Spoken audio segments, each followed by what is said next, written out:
if you stop somebody on the street and ask them, do things change? They would be like, yeah, things change. But we don't live our lives as if we have a molecular understanding of this obvious fact. And so that's where it gets deep. So yes, it's obvious that everything's changing all the time, but our lives are kind of designed around building up and clinging. But that's just, building a sandcastle, right? It's not, I'm not saying we shouldn't try to do stuff. You've built this studio and this audience, and that's beautiful. But can you do it with the understanding that it's already broken at the end of the day? Actually, not even at the end of the day, right now. Like it's all built on a very fragile foundation. And so if this is where practice comes in. If you sit in meditation and you really start to understand on a cellular level, like everything's changing all the time. Right now I'm having a thought. Oh, now I'm having a sensation in my tush, or now I'm having a powerful emotion. I'm seeing something. I'm hearing something. You start to see how fast everything's moving. This seemingly solid reality is actually like a film of 24 frames per second, and it's not as seamless and monolithic as it seems on the surface. It's really changing very rapidly. And so one of the things that happens in meditation is you tune the mind up to start to see impermanence on a really momentary basis. And that can inform how you live your life. However, it's important to say the power of forgetting, of denial in the human animal is incredibly strong. And so you can do a lot of meditation and then, you don't get enough sleep, or some ancient neurosis is triggered and you start clinging again and you forget. And I think a big part of the practice is waking up over and over and over to these things that you learn on deeper and deeper levels. But then you just have to give yourself permission to screw up.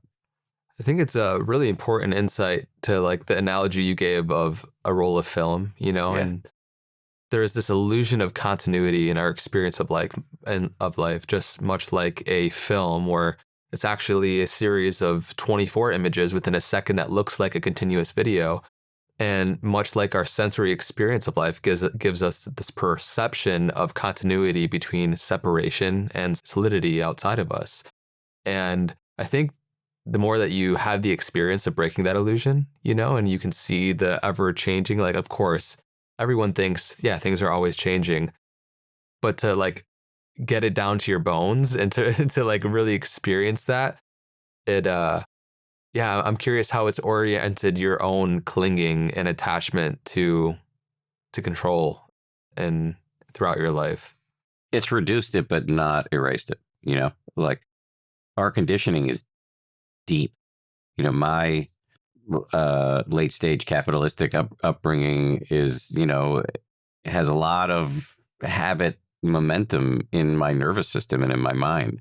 And I grew up watching, there was a TV show before your time called Lifestyles of the Rich and Famous. And, just the water I was swimming in as a kid was, and my parents were quite ambitious. My dad is like first or second generation immigrant family, and was really focused on, not so much on accumulation of wealth, but just on achievement. And, so that's really in me. And I can definitely get triggered around that stuff. Oh, how's my podcast doing this month? Or, are we growing on Instagram or whatever the fuck? Just like stupid shit like that. And I don't want to totally dismiss it, because it does matter. And my team's livelihoods matter, and getting my message out matters, but it also doesn't matter at the same time. And you want to kind of hold these two realities in your mind simultaneously and let them inform one another. That yes, this movie, it is real on one level, and when somebody shows up to your house 2 hours early, you want to be kind and polite as you were, but you also want to recognize that the movie is just a movie. It's just light and shadow playing out against a screen, and it's all an illusion. And so you're tempering the. I find that it's important, and this is not an original insight, but it's important to hold these two truths in the mind simultaneously. It's a paradox, and to let them inform each other. So if you get too much into everything's an illusion, then you become nihilistic. Nothing matters, but does matter. And if you get too much into it mattering on this movie here that we're in, you forget that we're all going to die. Nothing's permanent. Essentially, we're all connected. You can forget these deeper truths, and so I find it's about, and again, not an original insight on my part, but it's about practicing with the interplay between these two. And so, for sure, on a day where, as I said before, I haven't slept well, or my ancient anxieties are triggered, yeah, I can be an asshole. But I think the big part of this game is, by game I mean life, is to turn the volume on that down consistently over time. Yeah, it could be easy to swing into the other camp and say, oh, everything's an illusion, forgetting to realize that it is the illusion that we're here to play in many ways. And this interplay between relative reality and absolute reality, and understanding that like life is still to be lived, and that the content of our experience can be put in a bigger context of awareness. But that doesn't mean that the content of our experience isn't important or should be dismissed.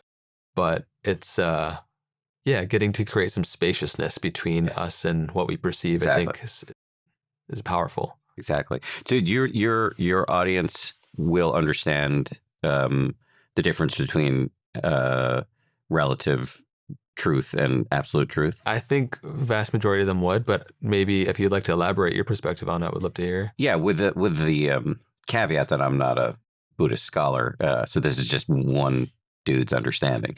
But the relative reality is what we're in right now. Andre and I sitting on chairs. You're over there. I'm here. It's the consensual reality in which we all operate. Absolute reality, or the ultimate truth, is that if you're really paying attention on a fine-grained level, this is all like just a rapid series of arisings and passings away. The sound of my voice, some ambient noise from outside the house, various physical sensations in the body, rapid thoughts through the mind. One way to think about this is that this chair, in the level of relative truth, is a chair. I didn't second guess it as I sat down and released my whole body weight into it.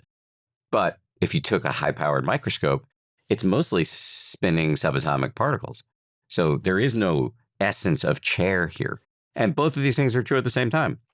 And so if you hold them in your mind as a paradox as you move through the world, it's actually just really useful. And yes, they seemingly contradict one another. And that's the nature of a paradox. But they're just two things that are true at the same time. And there's a lot of healing and calming that can be done, like the kind of pacifying of the mind that can be done if you can just get comfortable with these two things being true at the same time. And it's like part of how it works is you have to be comfortable with screwing it up. Like there are times when you asked me before, like, you understand impermanence to a certain extent, Dan, but are you still a dick sometimes? And yeah, you didn't say that, but I'm admitting, yes, I am sometimes. But less so, because I'm less fooled. I'm less caught. But also don't want to be so focused on the absolute or ultimate truth that you neglect this realm.